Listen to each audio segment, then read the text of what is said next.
Olá, irmãos. Estamos ao vivo aqui.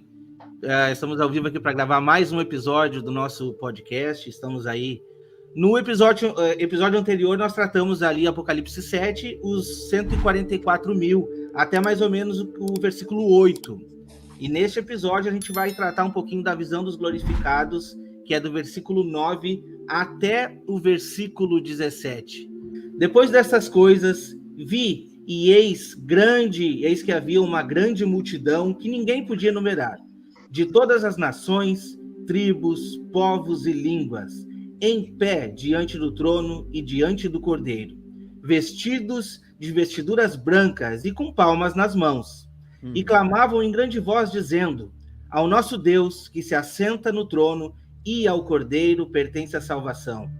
Todos os anjos estavam de pé, rodeando o trono, e os anciões e os 4 seres viventes ante o trono se prostraram sobre o seu rosto e adoraram a Deus, dizendo: Amém. O louvor e a glória, e a sabedoria e as ações de graças e a honra e o poder e a força sejam ao nosso Deus pelos séculos dos séculos. Amém.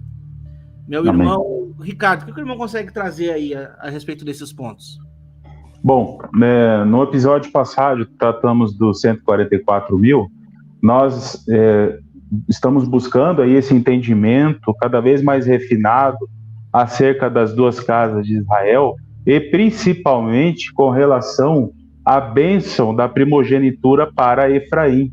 Então nós encontramos aqui na história de Gênesis, por exemplo, algo muito importante que o Senhor foi deixando para os patriarcas desde Adão: frutificai e multiplicai. Para Noé também: frutificai e multiplicai. E chegou até Abraão. E eu uso muito essa passagem bíblica de Gênesis 22, 17 ao 18, onde está ali o contexto que o Senhor pede Isaque para Abraão. Um contexto histórico que aponta para o sacrifício de Jesus, que aponta para grandes promessas que o Senhor vai cumprir nos dias vindouros. E esse verso diz assim: multiplicarei, Abraão, porque Abraão foi fiel ao Senhor, multiplicarei a tua descendência como estrelas do céu e como a areia da praia do mar. E em tua descendência, já no verso 18, diz assim: em tua descendência serão benditas todas as nações da terra. E nós percebemos aí uma estrutura, uma promessa que aponta para uma estrutura que o Senhor vai estabelecer no milênio. E nós precisamos discernir essas 3 ordens de nações que serão estabelecidas na terra, no milênio, na verdade. Essas areias como a areia as areias como a praia e as estrelas do céu. Muitos fazem uma associação que seria a mesma coisa, como as estrelas do céu, igual a areia do mar. Mas se nós meditarmos profundamente nisso, nós vamos perceber que pode até que haja alguma equivalência na quantidade, porque são incontáveis, mas em glória elas são distintas. Nós precisamos entender que existe uma descendência que vai alcançar uma bênção, uma herança, e serem iguais às estrelas do céu, e tem uma descendência que por misericórdia será alcançada, e elas serão tidas como areia da praia do mar, apontando para os que serão glorificados e para aqueles que não serão glorificados. E eu também peguei vou falar um pouquinho só, né, sobre isso, só uma pincelada, passando bem rápido, que tem a ver com os efraimitas, né? Aqui que é a grande multidão, né, que diz lá que ele será uma multidão de nações, né, uma promessa feita ali para Efraim.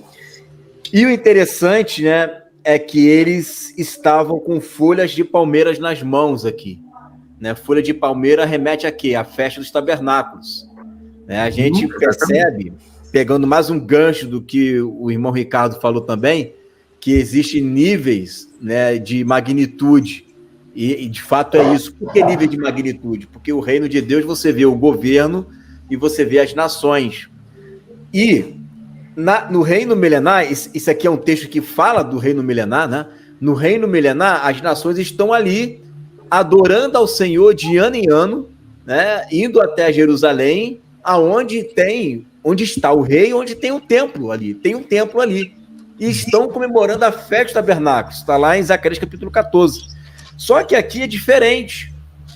Aqui eles estão em um outro lugar, né? Eles estão com palmas nas mãos, né? E eles estão diante do trono de Deus e do Cordeiro. A gente sabe que o Pai não vem no reino milenar.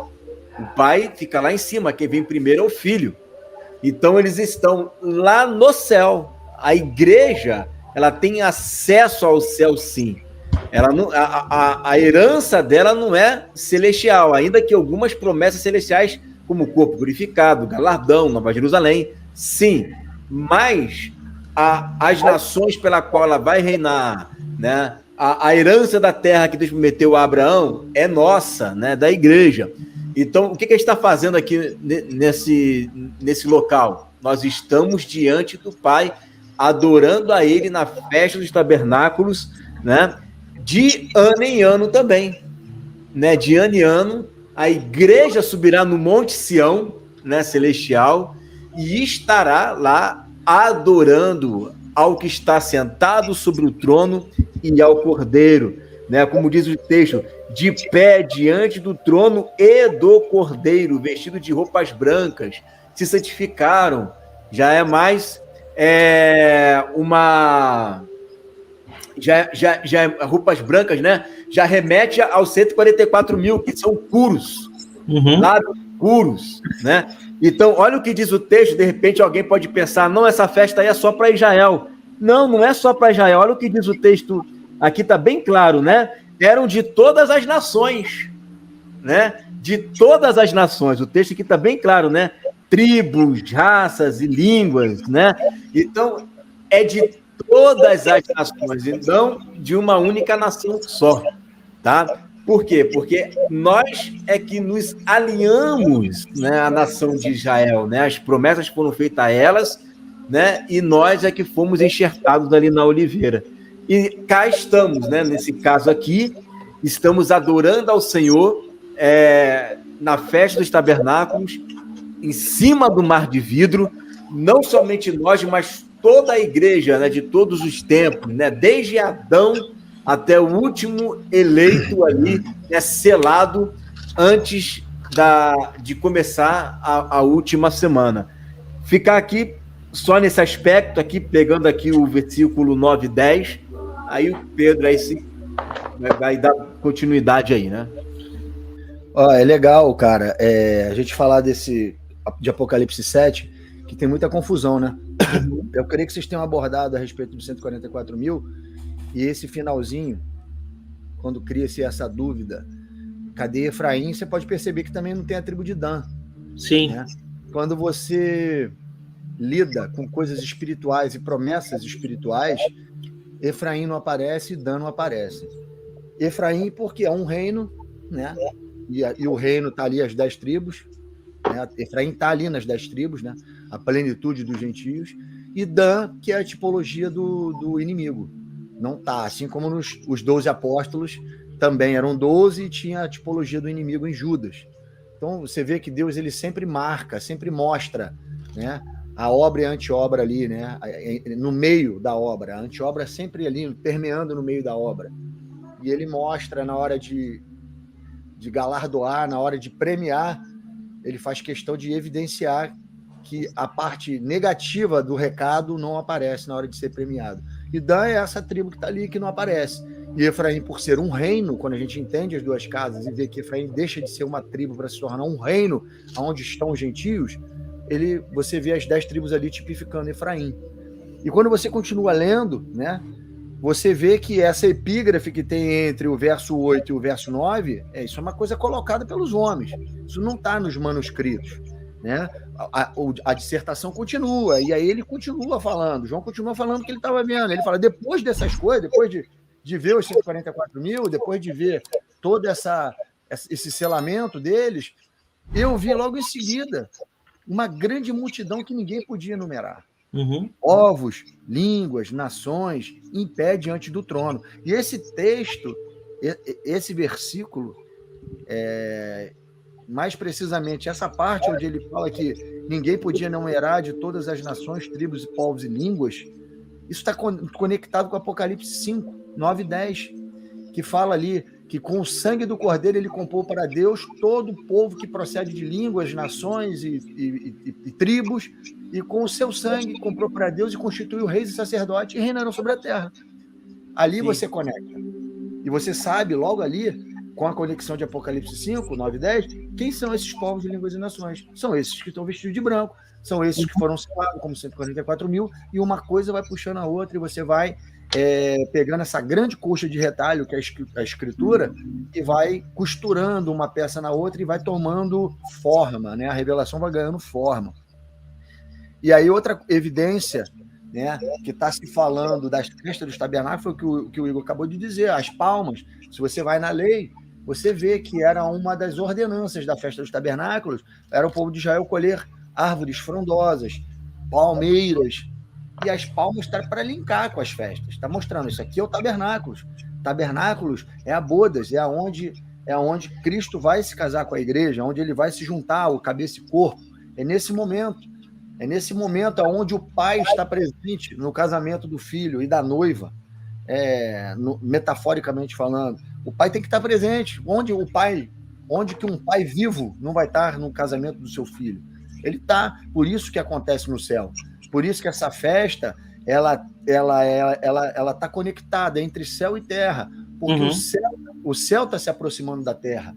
No milênio ele vem se aproximando até o dia que ele vai se fundir e uma coisa vai ficar única. Quando aconteceu o último tabernáculo. O último tabernáculo é quando Deus vem tabernacular com os homens com a Nova Jerusalém. Esse é o último tabernáculo no final do milênio. E aí não há mais necessidade das nações entenderem as festas, porque vai haver a plenitude dos acontecimentos ali. O grande tabernáculo, a glorificação do planeta Terra, o céu vindo para cá, tudo se tornando em estado eterno como era originalmente, e essa grande maravilha acontecendo. Esse momento aqui, onde o povo está, a gente vai falar disso aí mais na frente um pouco, mas aí está lá o povo diante do trono, diante do Cordeiro, junto com a família do céu, a família da terra e a família do céu, unida finalmente, né, se tornando uma grande e única família, adorando as duas maiores autoridades do planeta Terra, o pai e o filho, ali na frente da sua família, sendo reverenciado, recebendo poder, honra, glória e adoração que é devido. É isso aí que eu tenho para dizer até aonde a gente leu. Amém, amém. Eu acho interessante se os irmãos voltarem no capítulo 5 ali de Apocalipse, a gente vai ver ali a visão do livro selado com 7 selos e do Cordeiro. E o texto aqui está trazendo sobre o trono, né, e os 4 seres viventes que estão em volta do altar. Se vocês perceberem bem, o cântico que está sendo descrito ali no capítulo 5, ele mostra essas fases, tá? Por que mostra essa fase? Porque a primeira cântico e louvor é dado assim, ó, no versículo, a partir do versículo 8. Quando tomou o livro, os 4 seres viventes, os 24 anciões, prostraram-se diante do Cordeiro, tendo cada um deles uma harpa e taça cheia de ouros, uma taça de ouro cheia de incenso, que são as orações dos santos, e entoavam um novo cântico, dizendo: digno és de tomar o livro e de abrir-lhe os selos, porque foste morto e com teu sangue compraste para Deus, e os que procedem de toda tribo, língua, povo e nação. E para o nosso Deus o constituíste reino e sacerdotes, e reinarão sobre a terra. Então aqui a gente já está vendo uma fase, que é exatamente a fase desse milênio, a fase desse reinado de Cristo. Mas se vocês forem ver a sequência do texto, ele vai nos apontar depois, ó, vi e ouvi uma voz de muitos anjos ao redor do trono, dos seres viventes dos anciões, cujo número era de milhões e milhares de milhares, proclamando em grande voz: digno é o Cordeiro que foi morto de receber o poder, a riqueza, a sabedoria e a força e honra e glória e louvor. Então ouvi que toda criatura que há no céu, sobre a terra e debaixo da terra já está apontando a ressurreição também aqui, tá? E sobre o mar e tudo que neles há que estavam dizendo. Aquele que está sentado no trono e ao Cordeiro, seja o louvor, a honra, a glória e o domínio pelo século dos séculos. E os 4 seres viventes respondiam amém. Então essa é a outra fase. Quando acaba o milênio, a gente já vê toda a criatura, porque o que a gente vê na palavra é que todo joelho se dobrará. Esse é o momento da coroação de todos, né? Aquela fase final, aonde as nações já vão estar ali julgadas para quem vai entrar nesse reino eterno e quem, infelizmente, não vai adentrar nesse ponto. Um outro ponto que eu quero trazer para os irmãos talvez trazer algum ponto aqui, é sobre essa vestidura branca que está mostrando aqui, né? Essas vestiduras brancas, porque as vestiduras brancas, elas já vão apontar também a recompensa desses que estão sendo posicionados junto ao altar. Quando a gente estuda o dia da expiação, você vê que todo esse ritual do dia da expiação, que é o dia do Senhor, né? O dia que ele entra e sai do Santo dos Santos, nesse dia tinha todo esse ritual aí, o sumo sacerdote tinha que passar por ele. Você vê que primeiro o sumo sacerdote passa. Então, na sequência da lei, o sumo sacerdote era o cara que tinha que fazer isso, né? Na verdade, Jesus fez. Né? Ele não veio, não tinha pecado, se fez pecado por nós, sujou as suas vestes, sua roupa, o seu corpo, né? O seu tabernáculo, com os pecados da noiva, se purificou, né? Morreu, ressuscitou, acordou glorioso com a sua veste branca, límpida, pura e sem mácula. A roupa para poder entrar no Santo dos Santos era essa. E aí ele cria uma condição de entrar no Santo dos Santos, um véu, né, da sua carne, entra lá e cria condição para todos nós entrarmos. Só que quando ele... Aí você vê a sombra e a realidade da lei. O povo, no dia da expiação, que era o dia mais importante das festas, né, para o povo de Israel, eles ficavam esperando o sumo sacerdote sair dali para levá-los com seus pecados remidos à festa dos tabernáculos. Uhum. É o que está acontecendo no céu. Uhum. As vestes brancas do povo que está no céu ali, adorando a Deus, está branca porque está com seus pecados expiados por causa do sumo sacerdote. Por isso que eles estão com as palmas brancas nas mãos, porque estão comemorando a expiação dos pecados, que nem está lá nas 7 maravilhas das 70 semanas de Daniel, a expiação da iniquidade, se cumpriu. E eles estão ali com as vestes brancas para poder, de fato, agora, numa realidade, não mais agora pela fé e nem com a sombra da lei, de fato, estarem na presença de Deus. Porque esse era o plano original de Deus para o povo de Israel. Não era para uma tribo só entrar no Santo dos Santos, era para a nação de Israel entrar. Ele prometeu no Monte Sinai que faria de Israel uma nação de reis e sacerdotes. Mas por causa da desobediência do pecado, se tornou numa tribo de sacerdotes.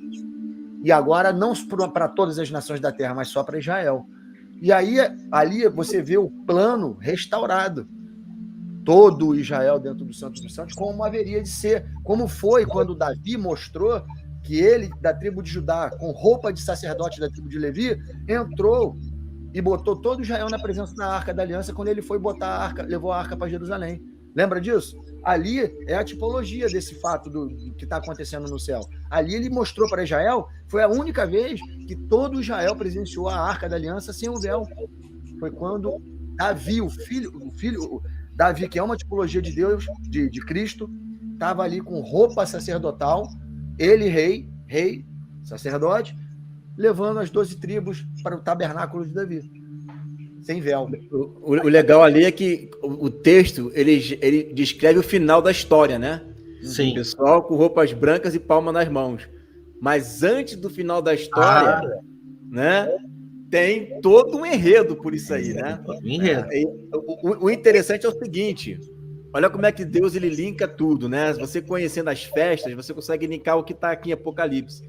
Porque antes do Yom Kippur, aliás, antes do Sukkot, tem o Yom Kippur, né? Antes do tabernáculo, tem um dia em que você vai fazer expiação, em que você se arrepende dos seus pecados. E na tradição judaica, fora a Torá, que tem essa festa lá, não é tradição, é bíblico isso, né? Mas na tradição judaica diz o seguinte, que dias antes do tabernáculo, na expiação, Deus ele está olhando as pessoas, ele está ali olhando, né, o coração das pessoas. Quem tem um coração puro, quem tem um coração limpo, ele não risca o nome do livro da vida. Ele permanece, ele deixa o nome escrito no livro da vida e essa pessoa consegue alcançar o ano seguinte. Isso é tradição, isso é uma tradição que eu estou falando, tá?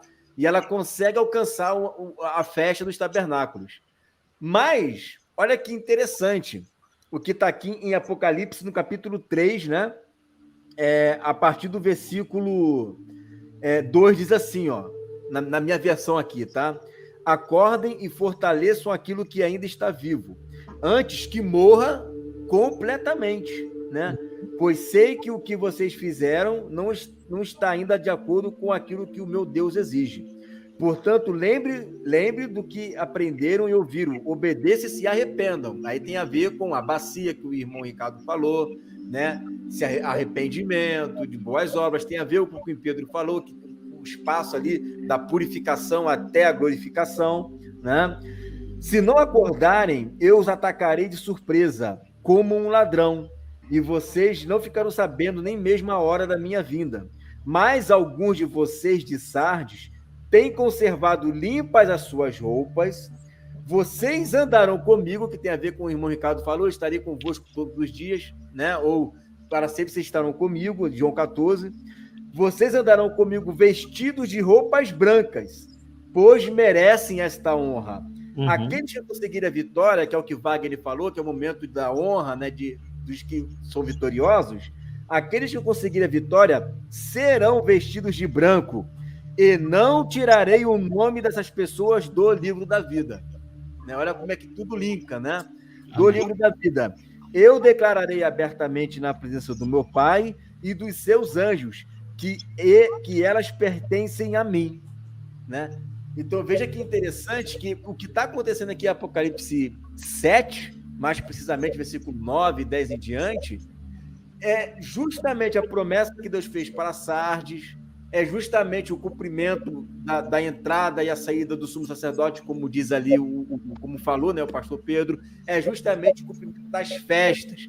É uma passagem riquíssima, que daria para a gente ficar aqui horas e horas falando só sobre a festa dos tabernáculos e a concretização da igreja reinando com ele e tabernaculando com ele, não apenas aqui na terra, mas também no céu. É uma honra que não tem nem como... É inefável o propósito que Deus tem para com a igreja, né? Deus queria habitar no coração, mas de fato no santuário terrestre existia um véu. E quem é que poderia se achegar no Santo dos Santos? Somente o sumo sacerdote, com vestes sacerdotais, puro. Lembra que ele entrava com uma cordinha, porque se ele tivesse alguma mancha, algum pecado, ninguém poderia entrar lá para retirar ele. Deveria de puxar ele, porque se alguém entrasse lá, o lugar era tão santo que se alguém entrasse lá, seria fulminado pela glória de Deus, entende? Então as pessoas têm que entender o que aconteceu a partir do momento que Cristo morreu, tá? O que as pessoas não entendem é por que Páscoa, por que foi preciso Jesus morrer por nós, e por que agora não precisa mais de sacrifício? O que aconteceu? Jesus Cristo morreu, e ele representa tanto aquele cordeiro pascual que era feito de tardes e manhãs, como o mesmo cordeiro que era introduzido para a festa da expiação. Por isso que diz no livro de Hebreus de que ele é o quê? Aquele cordeiro que morreu de uma vez por todas. Sim, nos dando esse acesso. Né? Em Apocalipse também tem um cordeiro tido como morto em Apocalipse. Antes de abrir o selo, acontece isso. Exatamente. Tem um cordeiro morto lá. Exatamente. Então, o que o livro de Hebreus vem nos trazer? Que esse véu do santuário se rasgou, nos dando uma coisa que nós não tinha, que é um direito de entrar no Santo dos Santos. Como que a gente faz isso agora? Por intermédio do sangue de Jesus. Não precisa de intermediário, não precisa, a gente não precisa mais de um sumo sacerdote terrestre, mas precisamos reconhecer o sacrifício feito por Cristo. Por isso, qual é a orientação bíblica a partir de hoje? Entra no teu quarto, ora, e entra na presença do Senhor. Então, aquela lei que estava no Santo dos Santos, um lugar inabitável, hoje tem que estar dentro do nosso coração. E a troca foi feita. Qual troca que foi feita? Agora, nós habitamos o Santo dos Santos, e o céu, por intermédio do Espírito de Deus, habita o verdadeiro tabernáculo que o Senhor erigiu e não o homem, que somos nós.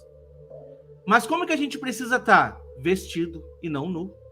Quando a gente vê lá essa carta de Esmirna, eu acho que é Esmirna, né, que você leu, se eu não me engano, ou Sardes, acho que Sardes, desculpa. A gente vê isso de um povo que não está cumprindo a vontade de Deus, mas que Deus está mostrando. Existe alguns aqui ainda que não contaminaram as suas vestes.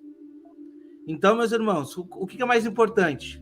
A gente está com uma veste suja por causa do pecado se achegando no trono de Deus, ou nós estarmos com a veste limpa, fazendo a vontade de Deus de verdade? Vamos a partir do versículo 13, diz assim, ó: um dos anciões tomou a palavra dizendo: estes que se vestem de vestiduras brancas, quem são e de onde vieram? Aqui entra o ponto que a gente vai debater bastante.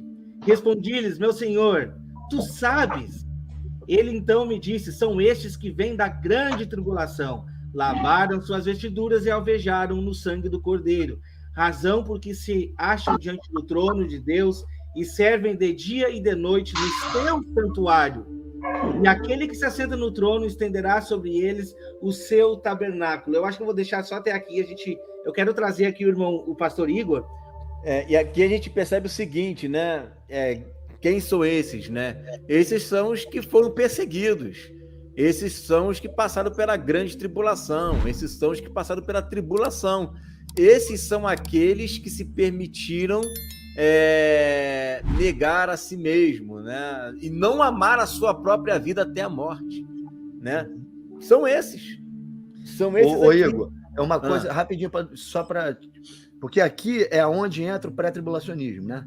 Aqui eles falam que quem são esses? Eles estão vindo da grande tribulação, ou seja, já tinha um outro pessoal que já estava lá no céu antes, né? Na cabeça dos caras é assim que eles pensam. E esse povo estava na tribulação e veio depois. Só que não pode descontextualizar o que a gente está lendo aqui. Claro. Desde Apocalipse 6.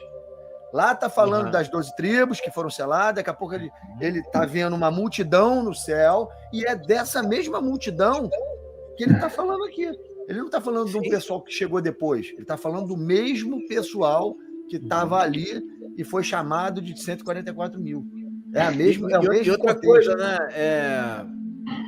Se fosse esse o caso, né? Aí teria que os pré-tribulacionistas terem que explicar o que esse pessoal está fazendo no céu, a não ser que eles creiam que também a igreja terá acesso ao céu. Mas se a igreja terá acesso ao céu, né? Acaba dando na mesma, porque qual é a diferença? É só 7 anos, né? Que no fim está todo mundo lá, né? Então, quer dizer, não bate, né? Eles darem essa explicação, porque eles estão comemorando tabernáculos, né? Aliás, a gente está tratando de um assunto aqui que eles não tratam. Eles não tratam desse assunto aqui que a gente está falando, né? Mas isso aqui é igreja, sempre é igreja, sempre é igreja. Uma coisa que a gente sempre tem que bater na tecla, né, os pré-tribulacionistas nesse aspecto aqui, é que no Novo Testamento, e nós estamos no Novo Testamento, todo aquele que recebe o Espírito de Deus, esse nasceu de novo. Se nasceu de novo, é igreja. Não existe um retrô, igual muitos assembleanos ensinam, que é um retrô do Antigo Testamento, que o Espírito vem e volta. Isso aí, meu irmão, desculpa, mas é heresia pura, né? Querer trazer a velha ordem de novo para um período do Novo Testamento, depois de Cristo, depois da morte e ressurreição, não tem como.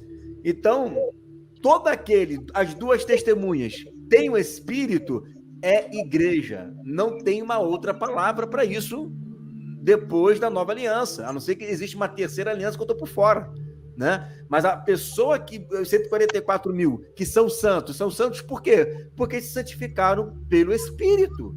Então, eles nasceram de novo. Se nasceu de novo, é igreja. Então, a igreja estará aqui. De qualquer forma, esse grupo que está aqui é igreja, não tem como desassociar.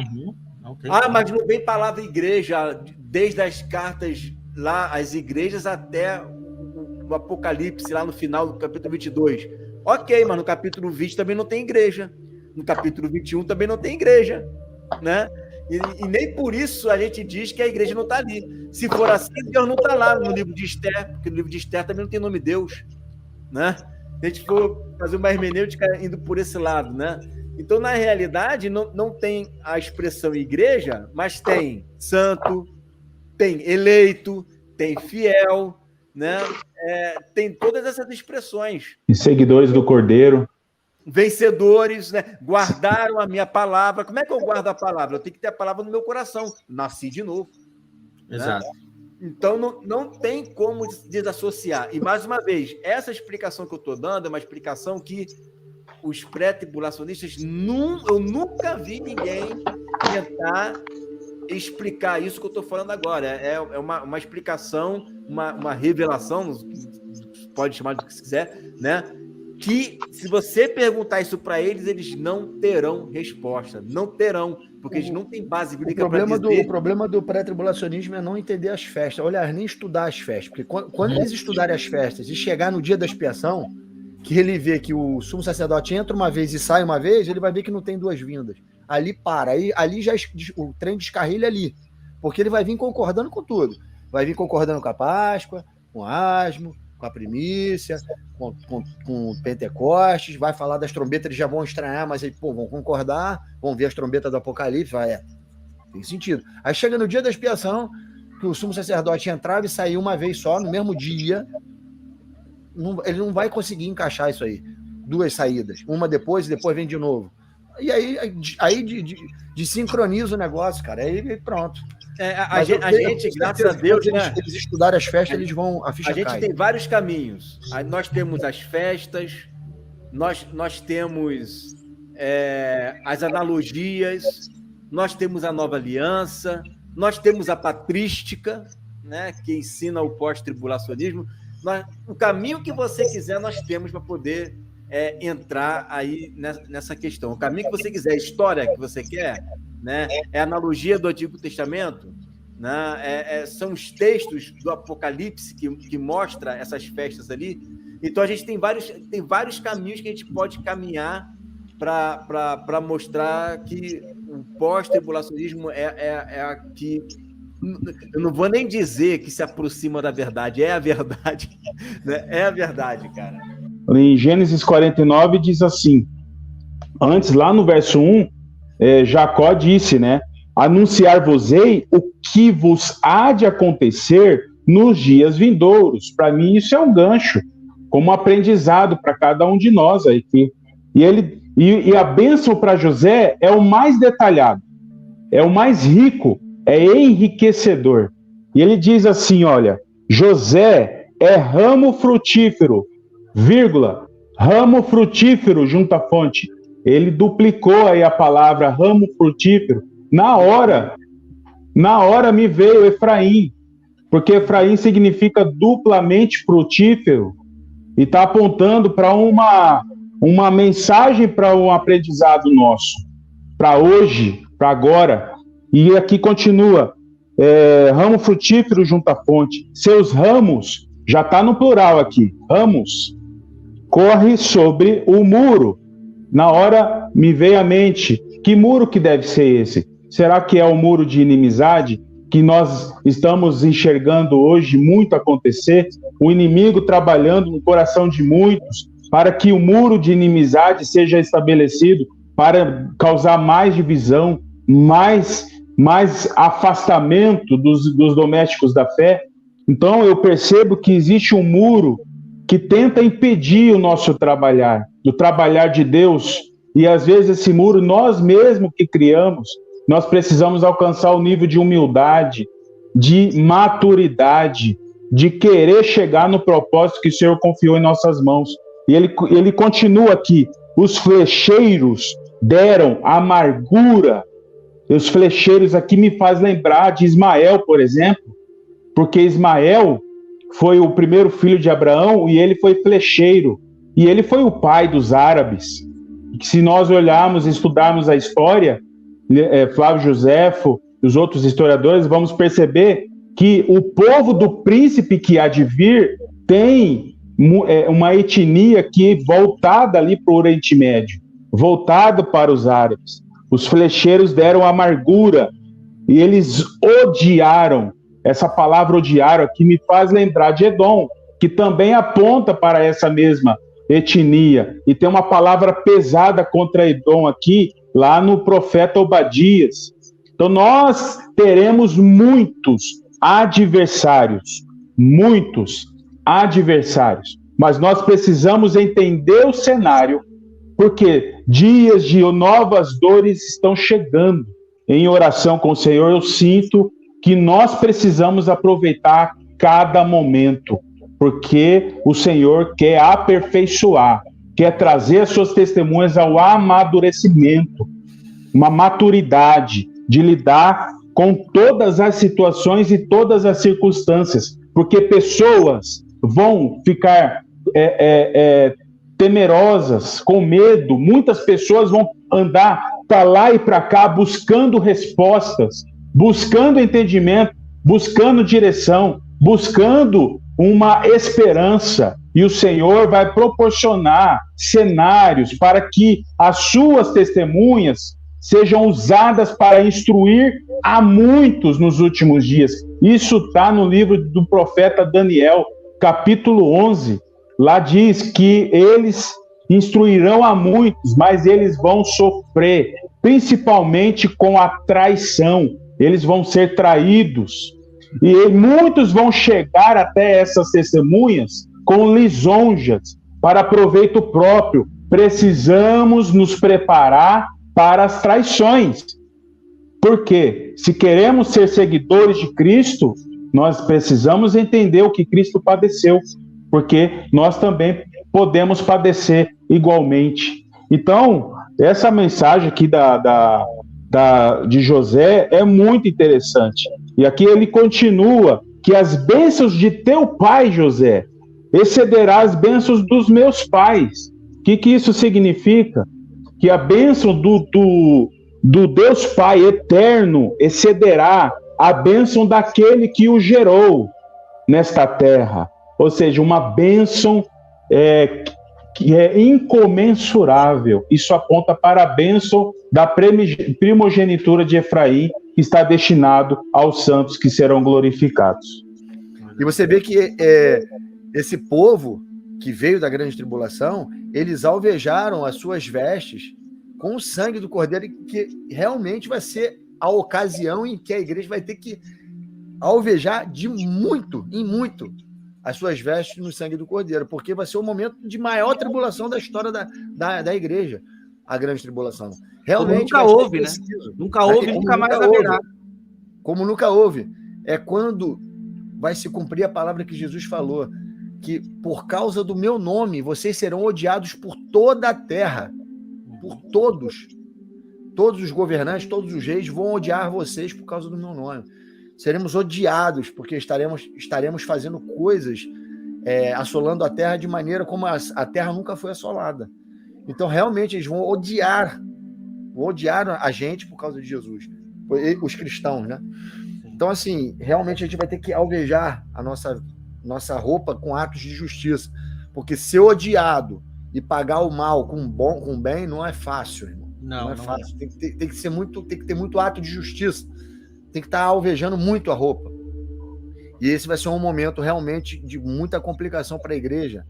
Mas eu creio que vamos estar, depois dessa chuva serôdia, que é lá no início da semana, lá do meio para o final, a seara vai estar madura, amadurecida, produzindo frutos como nunca produziu,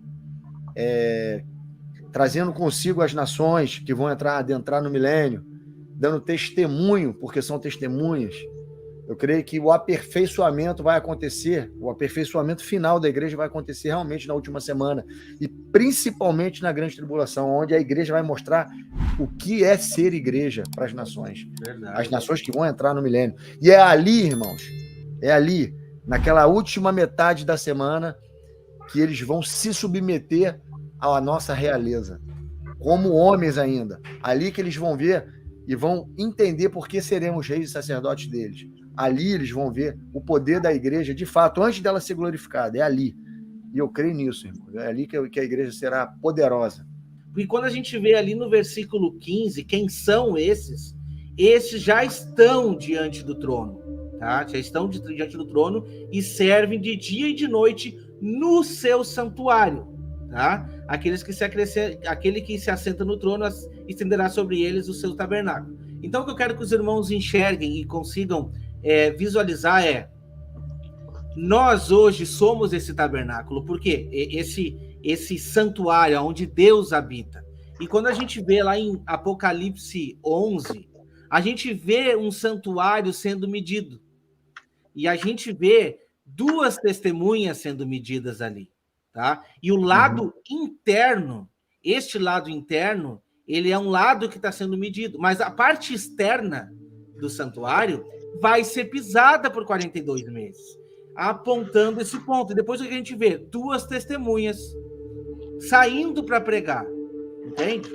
Mas se elas estão, meditem comigo, se elas estão saindo para pregar, é porque primeiramente elas já estão sendo contadas diante do altar de Deus. Elas já estão posicionadas.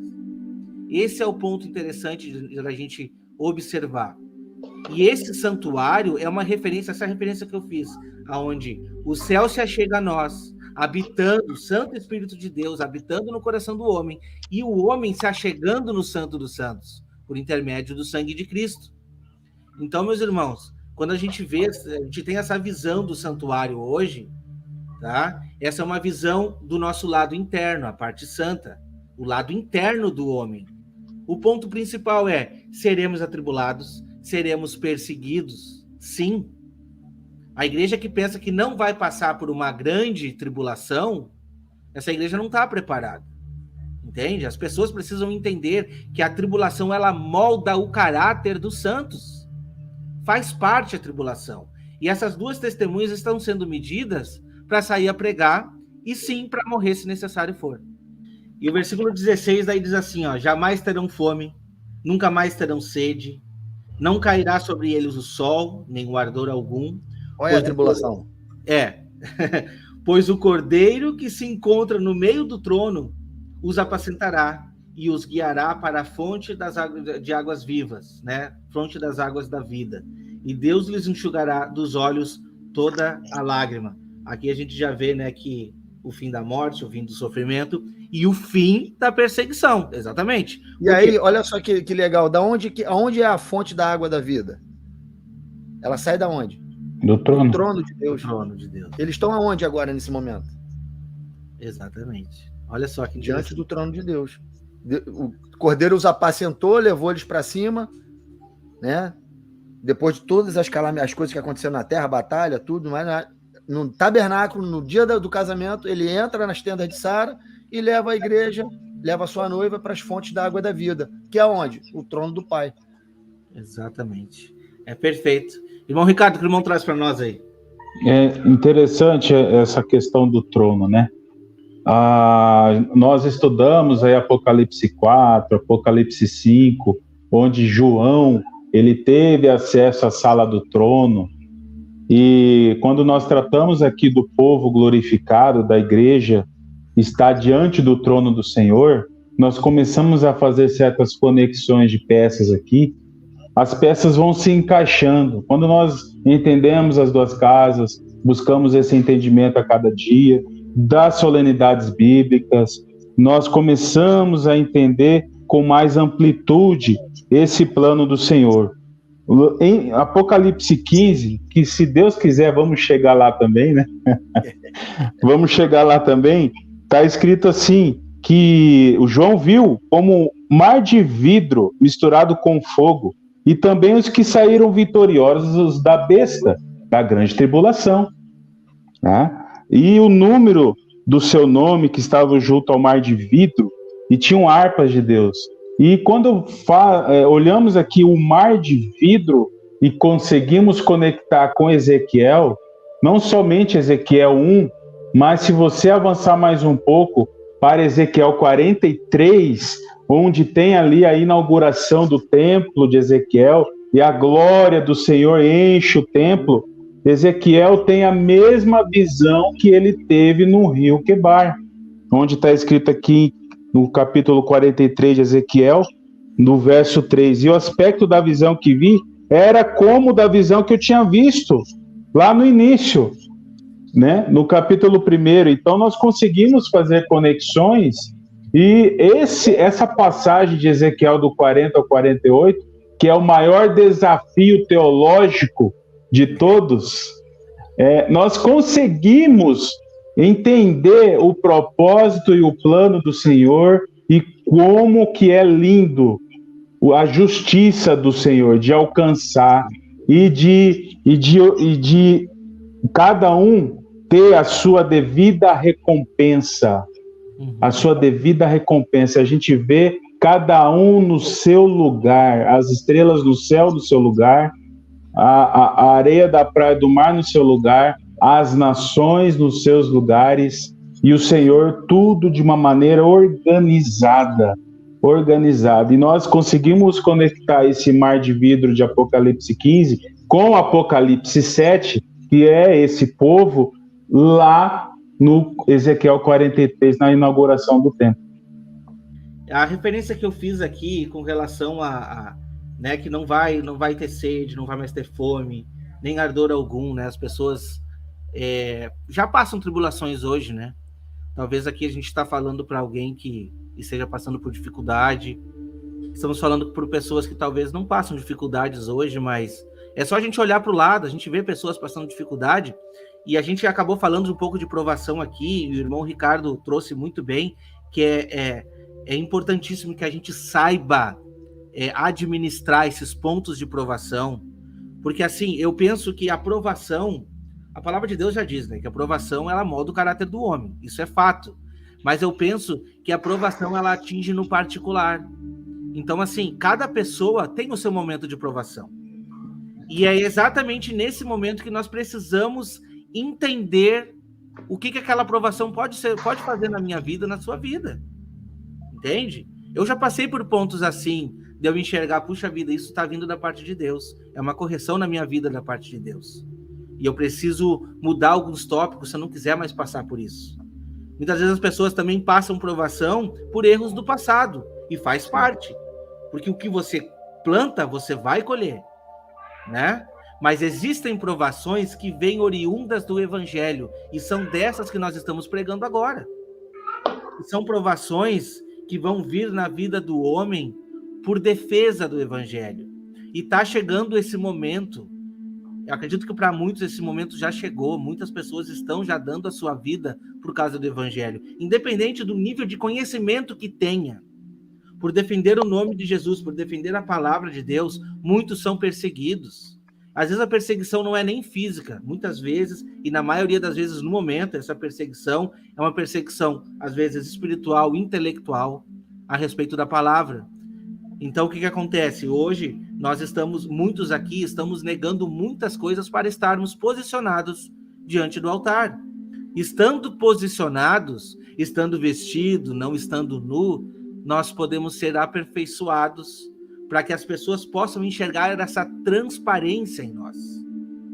Entende? Olha só que maravilha, né? E Jesus diz assim, ó: na verdade vos digo, Moisés não vos deu um pão do céu, mas o meu Pai vos dá o verdadeiro pão do céu. Porque o pão de Deus é aquele que desce do céu e dá vida ao mundo. Disseram-lhe, pois, Senhor, dá-nos sempre desse pão. E Jesus lhe disse, eu sou o pão da vida. Aquele que vem a mim não terá fome, e quem crê em mim jamais terá sede. Entende? Então essa é uma palavra de ânimo até para aqueles que têm esse problema, têm essa dificuldade. Primeiramente, confiança em Deus. Esses momentos difíceis vão passar, nem que seja na volta de Cristo, para dar a recompensa para aqueles que conseguem ser medido e ser contado diante desse altar, posicionados, fazendo a vontade de Deus, independente das adversidades. Esse é um ponto muito importante. O que nós precisamos hoje? É nos posicionar, sermos encontrados, sendo medidos nesse santuário. E aí, a gente não precisa cruzar o mar para fazer uma pregação. O próprio vizinho que está do nosso lado, o nosso amigo, o nosso familiar, entende? Mas o principal que a gente quer trazer aqui, a principal pregação é a nossa vida, é a minha vida, estarmos vestidos, ser encontrados vestidos, ser encontrado como esse mar de cristal transparente, em que as pessoas não têm o que falar de mal da nossa vida, entende? Esse é o principal ponto, que a gente traz aqui. Eu vou trazer esse último verso para a gente acabar aqui, que diz lá em Mateus 5. Bem-aventurados os que têm fome e sede de quê? De justiça, porque serão consolados. Muitas vezes a gente se encontra injustiçado. Poxa vida, culpamos muitas vezes a Deus pela nossa situação. Por quê? Por perseguições. Mas a perseguição, meus irmãos, a gente não tem que entender como uma coisa maligna. Se a gente conseguir, como o irmão Ricardo trouxe aqui, entender a perseguição como uma provação para modificar o nosso caráter, a gente nunca, jamais vai ver isso como uma forma negativa. E sim como aperfeiçoamento para alcançar aquilo que será incorruptível. Esse é o ponto principal. Então, meus irmãos, a gente agradece a todos que estiveram aqui conosco. Se inscreva nos canais aqui, no canal Remanescente, canal ID, canal Vozes de Trombeta e no canal do irmão Igor, Vem o Teu Reino. Então, se inscrevam nos canais aqui e acompanhem nossos trabalhos aqui também, tá? Que Deus possa abençoar a cada um. Uma ótima noite. Pastor Pedro, muito obrigado mais uma vez. Obrigado a vocês, meu irmão. A casa é sua, você já sabe. É sempre uma honra estar aqui com vocês. Eu gosto muito. Amém, meus irmãos. Amém. Deus abençoe a todos. Tenham uma ótima noite.